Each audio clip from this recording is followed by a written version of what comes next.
Isigqeba esitsha sikaMelta iMdantsane East London and District Taxi Association uMelta esikhokelwa ngusihlalo omtsha uGabs Mtshala sithembise ubumbano, uxolo, uzinzo, ulawulo olululo kunye nokuziphatha. Bakwathembise ngamava amaninzi kunye nobukhokheli obusemgangathweni.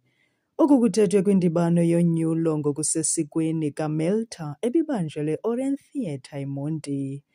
Ukanti ongunobhala wakwaUncedo Taxi Association uSanele Rhoyi ethetha kudliwano-ndlebe ude bayakuvuyela ukubona isigqeba ebesikade sisebenza ngaphambili.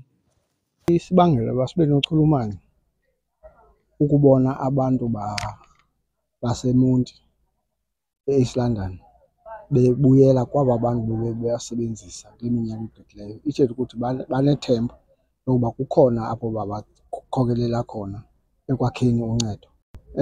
Ezi sigqeba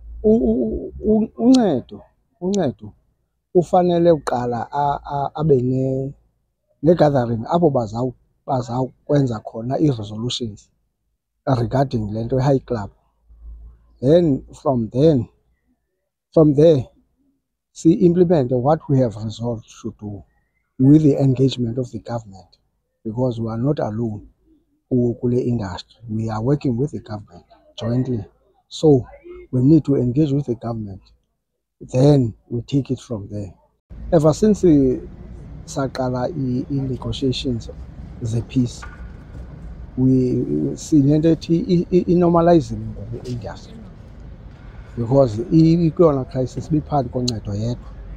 Now that we have i-common understanding uba sifuna ukwenza ntoni kwancedo, simyunayitha uncedo.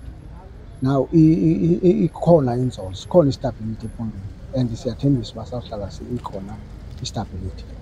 Usihlalo kaMelta uGabs Mtshala uhlomle wathi siyi-leadership yakwaMelta.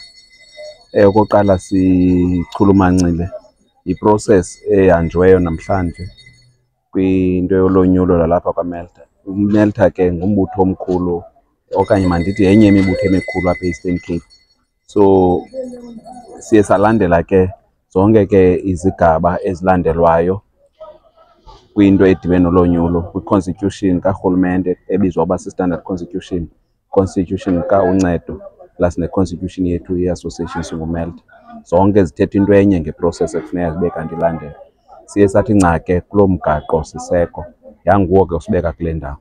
Ngenxa yento yobana inani elikhulu elithe labuya kwisikhokhelo ingabantu ebebekhe bakhokhela ngaphambili, amava esinawo siseso sikhokhelo sizathi siwasebenzise kule term siyinikweyo kwakhona. Siyayazi ke ikhona imicelimingeni apha kwi-taxi industry. One of them yinto ye-taxi violence. Enye yazo lo mcimbi unento kwenza ne-extortion.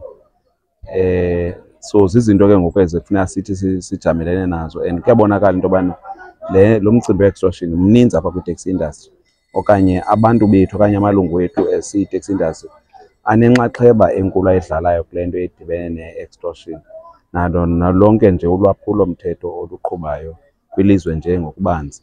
So singulo mbutho ke siyile leadership siyafuna uthatha inxaxheba ekuzameni ukwenza ungenelelo kuloo micelimngeni.